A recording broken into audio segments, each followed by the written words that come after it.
When you talk about that infrastructure, like what does, let's say I am somebody franchising, what does that internal team look like for me? Like who are the people I should have around me? Because I'll tell you right now, that wasn't until you mentioned it, that wasn't even something I was considering. Like what should that internal team look like?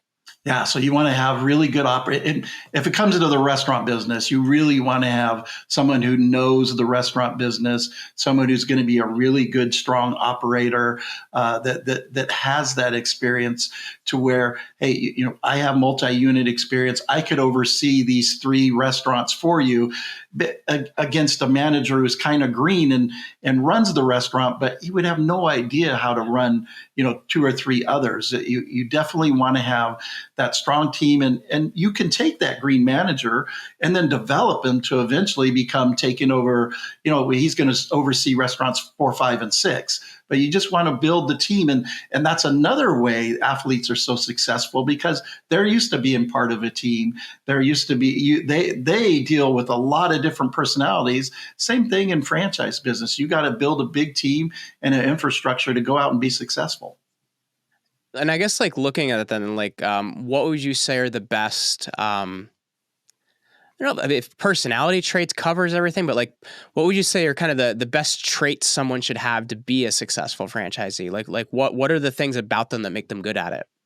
So the things about them that make them good at it are, one, very open-minded. So you got to be open-minded. You can't be quick to criticize, and you can't really point fingers, because at the end of the day, yes, the franchisor is there to support you and give you all that great support. But at the end of the day, you have to look at yourself, and it falls back on you to make your business work. So you have to go, hey, I'm not going to point fingers at the franchisor is not doing this. It's, hey, I want to take what they're telling me to do.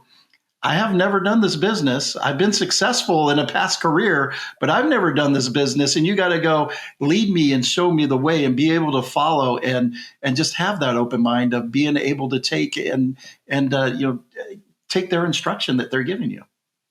And I'm sure every business is different. And I think it depends on, what type of franchise you're investing in and everything else. But at the same time, like when you're looking at like your pathway to profitability, like, is there like a typical, like, it's 3 years or it's 4 years or it's 5 years, or is there like a typical kind of profitability pathway when you look at, being a new franchisee? Yes, that's a great question. For restaurants, you're probably looking at a 3-year pathway. What I really like to show I think that's not something people consider out of the gate is like, hey, yeah, you're not going to make money for X number of time and then you're going to make some really good money. But do continue, James. Sorry. yeah, no, I agree with that. You definitely have to be in it for the long haul in any business. But of course, you want to look at, what am I going to get my fastest returns on? There's a couple franchises that I've placed. It's a new franchise starting up, and that franchise, your money's back within the first 6 months to the first Wow. year.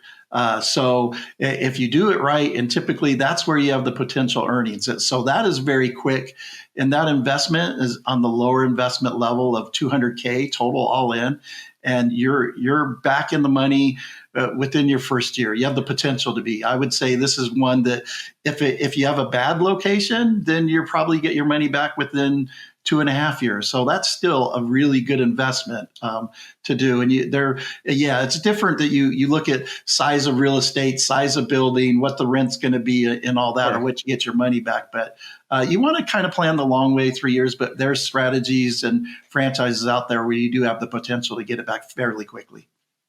And obviously, like, I think when people hear franchise, they're typically thinking of fast food and things like you mentioned earlier. But at the same time, there's franchises for so many different things. Like, what verticals are you most excited about right now? Or what are the ones that are kind of the fastest growing? Well, the franchise I was referencing, that is a dog grooming franchise, to where they People spend so much money on their animals. Oh my gosh. so get this. So it's dog grooming, and it's $45 a month subscription model. So you're going to beat your competition, because who else is going to say $45 a month? You could take your dog in every day if you wanted to. And so you're going to beat your competition immediately. You have that reoccurring revenue, much like a gym model, and that's the one that your money's back very quickly, has the potential to be back very quickly. With my athlete clients, it's mainly, we're looking at gyms, health and wellness, and those type of franchises. I love all those. If you told me right now, what's the top three that you show? I show that dog grooming franchise. I show a gym franchise that your money's back fairly quickly on that one. That's probably maybe a year and a half, 2 year run on that. Maybe even sooner if you hit a home run. But this gym,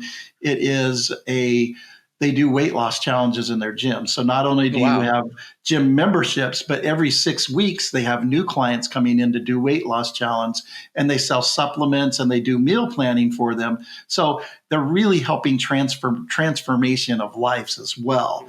And that franchise is doing really well. And then there's a franchise that does trees, where they trim trees, they treat Oh, lawns, wow. and they do pest control. So it's like three franchises in one, and your money's back typically in the first year on that one as well.